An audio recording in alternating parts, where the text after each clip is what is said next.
Hello friends, welcome back to another video. Friends, कैसे हैं आप लोग? आशा करते हैं आप लोग अच्छे होंगे और अपना पढ़ाई अच्छे से कर रहे होंगे।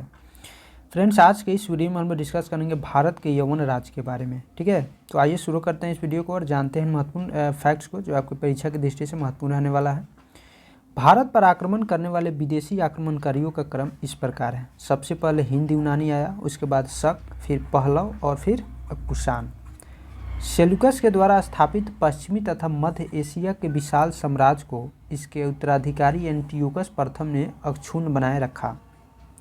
एंटियोकस द्वितीय के शासनकाल में विद्रोह के फलस्वरूप उसके अनेक प्रांत स्वतंत्र हो गए। यहाँ बात की जा रही है फ्रेंड्स सेल्यूकस निकेटर के बारे में। ठीक है, उसने पश्चिमी तथा मध्य एशिया के विशाल साम्राज्य को स्थापित किया था और उसके उत्तराधिकारी एंटियोकस प्रथम के समय तक सारे जितने भी इसके साम्राज्य के अंतर्गत राज्य थे सब सुरक्षित थे।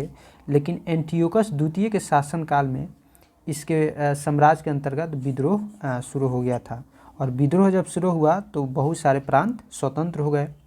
बैक्टीरिया के विद्रोह का नेतृत्व डियोडोटस प्रथम ने किया था। अब बैक्टीरिया पर डियोडोटस प्रथम के साथ इन राजाओं ने क्रम शासन किया।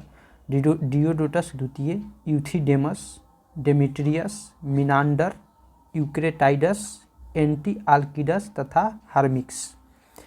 भारत पर सबसे पहले आक्रमण बैक्टीरिया के शासक डेमेट्रियस ने किया। कई बार परीक्षा में पूछा गया है। इसने 190 ईसा पूर्व में भारत पर आक्रमण कर अफगानिस्तान, पंजाब एवं सिंध के बहुत बड़े भाग पर अधिकार कर लिया था। इसने साकल को अपनी राजधानी बनाई। इसे ही हिंद यूनानी या बैक्टीरियाई यूनानी कहा गया।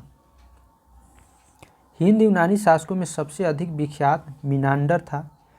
165 से 145 ईसा पूर्व के बीच यह रहा था। इसकी राजधानी साकल, आधुनिक सियालकोट, शिक्षा का प्रमुख केंद्र था उस समय।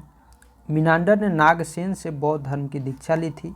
नागसेन को नागार्जुन भी कहा जाता है और मिनांडर के प्रश्न एवं नागसेन द्वारा दिए गए उत्तर एक पुस्तक के रूप में संग्रहित है जिसका नाम मिलिंद पन्हो अर्थात मिलिंद के प्रश्न या मिलिंद प्रश्न है। ठीक है, हिंद यूनानी भारत के पहले शासक हुए जिनके जारी किए गए सिक्कों के बारे में निश्चित रूप से कहा जा सकता है कि सिक्के किन किन राजाओं के हैं। हिंद यूनानी भारत के पहले शासक हुए जिनके जारी किए गए सिक्कों के बारे में निश्चित रूप से कहा जा सकता है कि सिक्के किन किन राजाओं के हैं। भारत में सबसे पहले हिंद यूनानियों ने ही सोने के सिक्के जारी किए हैं। देखिए, सबसे इम्पोर्टेंट फैक्ट्स हैं यहाँ से, कई बार परीक्षा में पूछा जा चुका है कि भारत में सबसे पहले सोने के सिक्के किसने जारी किए, तो यह हिंद यूनानियों के द्वारा जारी किया गया था। हिंद यूनानी शासकों ने भारत के पश्चिमोत्तर सीमा प्रांत में यूनान की प्राचीन कला चलाई जिसे हेलेनिस्टिक आर्ट कहते हैं। भारत में गंधार कला इसका उत्तम उदाहरण है। यूनानियों ने पर्दे का प्रचलन आरंभ कर भारतीय नाट्य कला के विकास में योगदान किया और चूंकि पर्दा यूनानियों की देन था इसलिए वह यौनिका के नाम से प्रसिद्ध हुआ। फ्रेंड्स, आई होप यह वीडियो आपको पसंद आया होगा। वीडियो आपको अच्छा लगे तो प्लीज़ वीडियो को लाइक कीजिए, चैनल को सब्सक्राइब कर लीजिए। फिर मिलते हैं हम लोग नेक्स्ट वीडियो में नेक्स्ट टॉपिक के साथ। तब तक के लिए पढ़ते रहिए, हंसते रहिए। जय हिंद।